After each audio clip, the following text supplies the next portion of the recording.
भूत होते हैं या नहीं, इस पे बहस तो बहुत होती है, पर सच झूठ का फैसला अब मैं आप पर छोड़ती हूँ। तो स्वागत है आपका घोस्ट स्टोरीज इन हिंदी में, जहाँ मैं हूँ आपकी होस्ट विदिशा। और अब से हर हफ्ते शुक्रवार को आप मुझे सुन पाएंगे एक्सक्लूसिवली ऑन स्पॉटिफाई। आज ही घोस्ट स्टोरीज इन हिंदी को स्पॉटिफाई पे फॉलो करें और बेल आइकन को दबाना ना भूलें, जिससे मेरी हर कहानी आप सुन सकेंगे सबसे पहले।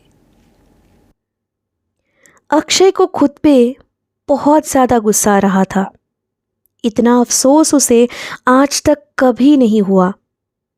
कोई भी छोटे मोटे फैसले वो समझदारी से लेता है, पर इस बार उससे गलती हो गई। इसमें इतना भड़कने का क्या मतलब है? तुम एक नया मोबाइल भी तो ले सकते हो। किसी लोकल शॉप से अपने बजट का मोबाइल देख लो। मैं भी तुम्हारे लिए ढूंढती हूँ तुम्हारे मनपसंद का कोई ऐसा मोबाइल। बजट सोचकर टेक्स्ट कर देना मुझे। ब्रांड भी कोई पर्टिकुलर डिसाइड करना है तो करके बता देना। आयशा के कहने पर अक्षय ने चिल्लाकर कहा, तुमसे मैंने कोई एडवाइस मांगी थी क्या? कितनी बार बताना पड़ेगा कि मैं तुम्हारे मदद का मोहताज नहीं हूं। तुमसे बस मैंने बातें शेयर किया है, बस इतना ही है, समझी? ओके फाइन, तो अब से वो भी मत किया करो। अगर मेरी कोई अहमियत ही नहीं है तुम्हारी ज़िंदगी में, तो मेरा तुम्हारे साथ होने से भी क्या ही हो जाएगा। आज के बाद मुझे कांटेक्ट भी मत करना। इतना कहकर आयशा ने फौरन कॉल काट दिया। ये सुनकर चिढ़ता हुआ फोन को बिस्तर के ऊपर पटक दिया अक्षय ने।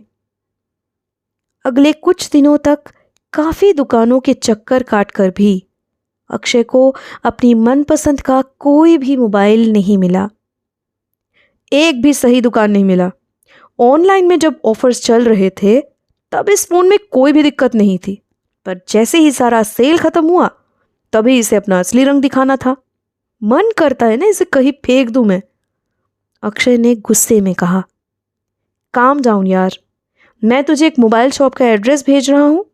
मेरे एक पहचान वाले ने कल ही वहाँ से मोबाइल ली है, पर वो सेकेंड हैंड फ़ोन है। तुझे चाहिए तो बोल। एक्चुअली ऑनलाइन में सब लोगों को आईफोन खरीदने का लालच हो गया था, शायद इसलिए कुछ महीने पहले खरीदे हुए फ़ोन भी बेच रहे हैं सब। राहुल के दिए गए एड्रेस पे पहुंचकर अगली सुबह कई सारे मोबाइल फ़ोन्स देखने के बाद आखिर में अक्षय को अपने पसंद का मोबाइल मिल ही गया। अक्षय को एक ही इशू था, इस फ़ोन के स्क्रीन के एकदम कॉर्नर पे एक छोटा सा हिस्सा घिसा हुआ था। मतलब उसका स्क्रीन ग्लास थोड़ा टूटा हुआ था। अभी के लिए उसने रिपेयर की नहीं सोची, पर कुछ दिनों बाद सैलरी आने पर वो इसको ठीक ज़रूर करेगा, ऐसा मन बना लिया था। मिस्टर दीक्षित ने अक्षय की तरफ देखते हुए बुलंद आवाज में कहा, इट्स रियली डिसअपॉइंटिंग अक्षय, इतनी बार कहने के बावजूद तुमने अभी तक मुझे अपना रिपोर्ट सबमिट नहीं किया। ऊपर से हर रोज तुम्हारा लेट आना। समझ क्या रखा है तुमने अपने आप को? ऐसा ही चलता रहा तो I have to take my action on you. घर जाने से पहले आज ही अपना फाइल सबमिट करके जाना होगा तुम्हें। Got it? कि तुम बार बार मोबाइल पे क्या देखे जा रहे हो? I am speaking to you. Boss हूं मैं तुम्हारा, don't you have any sense? Boss है तो क्या करूं? मेरा भी पर्सनल लाइफ है। मैं बैठा हुआ नहीं रहता हूं दिन भर। अगर लेट हो रहा है तो उसका कोई पर्टिकुलर रीजन होगा। इतनी तो समझ होगी आप में भी। अक्षय का इतना कहना हुआ और वो गुस्से से केबिन के बाहर निकल आया। अक्षय को किसी का दखलंदाजी करना कभी भी पसंद नहीं था। अपनी मर्जी का मालिक था वो। इसीलिए पिछले 4 साल से अपने घर परिवार से अलग होकर अकेले रहना शुरू किया था उसने। आयशा, मिस्टर दीक्षित या अपने माँ की भी नहीं सुनता था वो।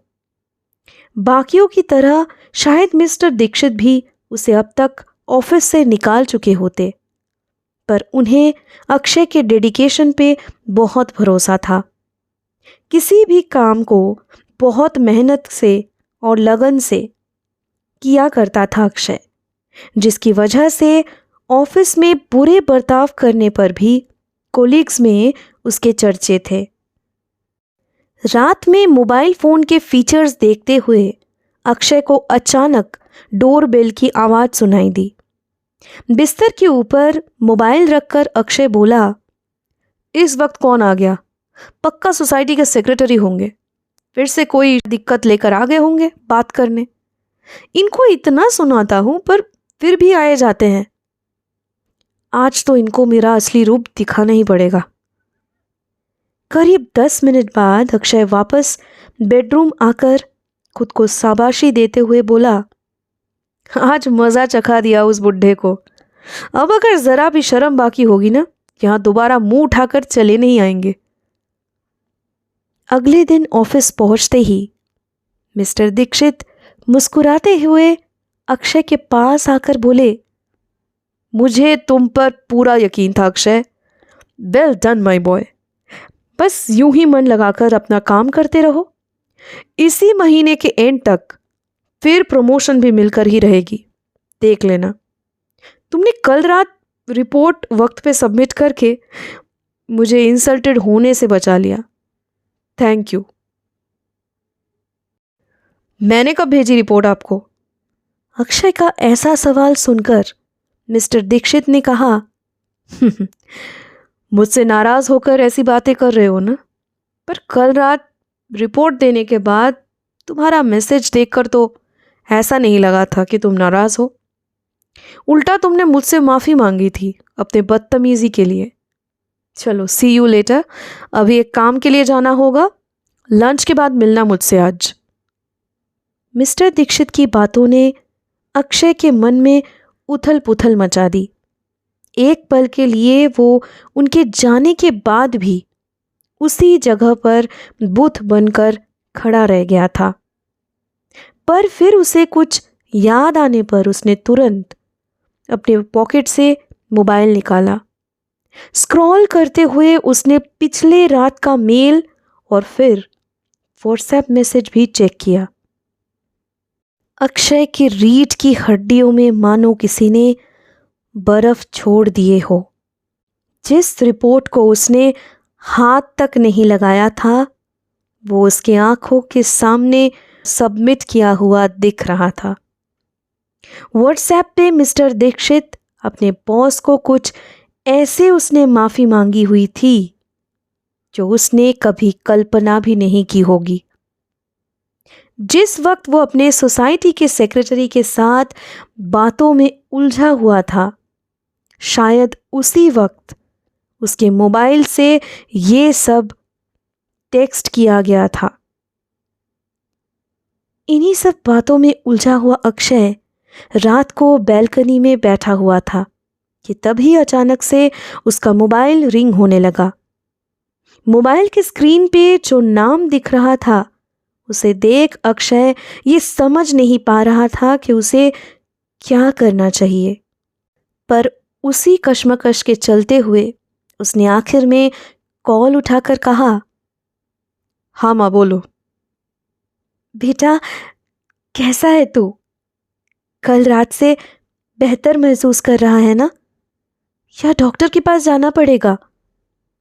तो कहे तो मैं तेरे पास आ सकती हूँ कुछ दिनों के लिए। माँ का इतना कहना हुआ और अक्षय बोला, कल रात? क्या बोल रहे हो आप? मैं कुछ समझा नहीं।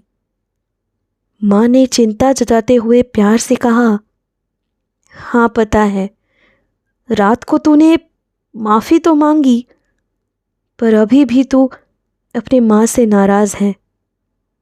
इतने महीनों से मुझसे बात नहीं किया था तूने। मैं समझ सकती हूँ बेटा, पर कल मुझसे तूने जिस तरीके से बात की, उससे मुझे सारी खुशियाँ वापस मिल गई। अपने तबीयत का ध्यान रखना बेटा। अभी थोड़ा तू आराम कर ले। बाद में कल सुबह मुझे वक्त से एक कॉल कर लेना। वरना मुझे तेरी तबीयत की चिंता रहेगी ना। रखती हूँ बेटा। कॉल रखने के बाद ही मोबाइल के डायल लिस्ट को देखना शुरू किया अक्षय ने, और इस बार भी उसे हैरानी हुई क्योंकि कॉल हिस्ट्री से साफ पता चल रहा था कि पिछले रात करीब 12:30 बजे उसके मोबाइल से माँ के नंबर पे 40 मिनट तक बात हुई है।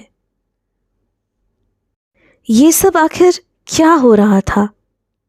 ना वो रिपोर्ट या मैसेज मिस्टर दीक्षित को उसने भेजी थी, और ना ही उसने माँ को खुद से कोई भी कॉल किया था। इतना सच था कि इन सब में अक्षय का कोई नुकसान नहीं, बल्कि उसका भला ही हुआ है। लेकिन अब उसके लिए ये जानना बहुत ज़रूरी हो गया था कि ये सब कौन और क्यों कर रहा है। सुबह जल्दी उठने पर आज यही सब सोचते हुए अक्षय ब्रेकफास्ट बना रहा था कि तभी डोरबेल बजी। दरवाज़ा खोलते ही आयशा एकदम से उसके सीने से लगकर बोली, thank you Akshay, I love you so much.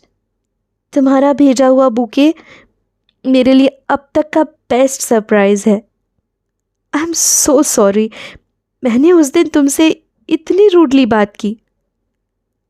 मुझे भी तुम्हें समझना चाहिए था। अब से हम दोनों हमेशा साथ रहकर इश्यूज सॉल्व कर लेंगे, ऐसे झगड़ा नहीं करेंगे, आई प्रॉमिस। एक बार फिर अक्षय के पास सवालों का पहाड़ खड़ा हो गया। दरअसल उसके मोबाइल से किसी फ्लावर शॉप पे ऑनलाइन पेमेंट करके किसी ने आयशा को सुबह सरप्राइज गिफ्ट के तौर पे फ्लावर बुके भेजा था, और साथ में था एक लव नोट जो उसी के नंबर से फ्लावर शॉप पे लिखने के लिए कहा गया था, उस बुके के साथ भेजने के लिए। कार में बैठकर उसी मोबाइल शॉप पे जा रहा था अक्षय कि तभी रास्ते पे उसने फुटपाथ पे अपने दोस्त नित्यम को देखा। उसको याद आया कि शायद परसों रात उसका मैसेज आया था कि उसे कुछ पैसों की ज़रूरत है अपने पापा के हॉस्पिटल का बिल मिटाने के लिए। उस मैसेज को देख के भी अनदेखा कर दिया था अक्षय ने। इन फालतू इमोशनल अटैचमेंट से वो हमेशा ही दूर रहता था, पर आज उसे थोड़ा अजीब सा बेचैनी महसूस हो रहा था। सच ही तो है कि जो भी उसने अपने आसपास के लोगों के साथ बुरा बर्ताव किया है, उनको उससे ठेस पहुंचती रही है। सभी उसे प्यार और सम्मान देने पर भी अक्षय ने कभी उनका परवाह नहीं किया है। बिना कोई कारण हमेशा से ऐसा स्वार्थी घमंडी इंसान बनकर रहा था वो। क्या फायदा होता है इन सब से अक्षय को? शॉपकीपर ने मोबाइल को हाथ में लिए कहा, देखिए, मैं इतना ही कह सकता हूँ कि ये मोबाइल मेरे पास एक बूढ़ी औरत देकर गई थी। कह रही थी कि उनके बेटे का है। आप एड्रेस मांग रहे थे ना? हाँ, ये रहा एड्रेस, बाकी आपको यहीं से पता चल जाएगा। अक्षय को दीवार पे टंगी हुई एक तस्वीर दिखाते हुए श्यामा जी ने सिसकियां लेते हुए कहा, मेरा बेटा तुम्हारे ही उम्र का था, हंसमुख, सबका भला चाहता था, किसी से कभी भी ऊंची आवाज में बात तक नहीं करता था। कहता था, माँ, जिंदगी बहुत छोटी है, इसे अगर यूं ही सबसे दूरी बनाकर बिताएंगे तो आखिर में अकेला तो मुझे ही होना है, और मैं अकेलेपन से डरता हूं। पर उसे क्या पता था कि वो मुझे ही अकेला छोड़कर चला जाएगा। उस उस बाइक एक्सीडेंट में मैंने अपने लौते बेटे को खो दिया। इस मोबाइल से आखिरी बार जख्मी हालत में भी मुझे उसने कॉल किया था, पर बात नहीं हो पाई। इससे उसकी यादें जुड़ी है जो मुझे और तकलीफ देती रहती। इसलिए मैंने इस मोबाइल को बेच दिया। आपके बेटे ने इस मोबाइल के जरिए मेरे उलझे हुए रिश्तों को संवारा है। मरने के बाद भी अपनी अच्छाई से उसने मेरी मदद की है। ये मोबाइल मैं आपको लौटा दूंगा, बस 1-2 दिन की मोहलत दे दीजिए। अब इसे मत बेचिएगा। इस मोबाइल के माध्यम से आपका बेटा आपके पास ही रहेगा माँ जी। आज मैं चलता हूँ, पर मैं आता रहूँगा आपसे मिलने। कार को रास्ते के साइड में पार्क करके अक्षय कॉल उठाते ही दूसरी तरफ से नित्यम ने कहा, थैंक्स अक्कू, तूने मुझे मुसीबत में साथ दिया यार। पापा को रिलीज़ नहीं कर रहे थे वो लोग। मैं कैसे तुझे शुक्रिया अदा करूं, समझ नहीं आ रहा मेरे दोस्त।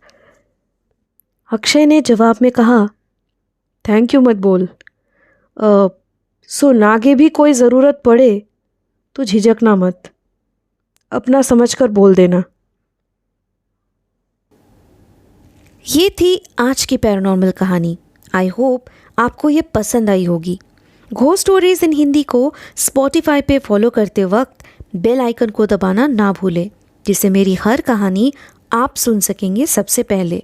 अब से हफ्ते के हर शुक्रवार को मैं आपके लिए लाऊंगी ऐसी कहानियाँ जो आपके डर के परिभाषा को बदल के रख देगी।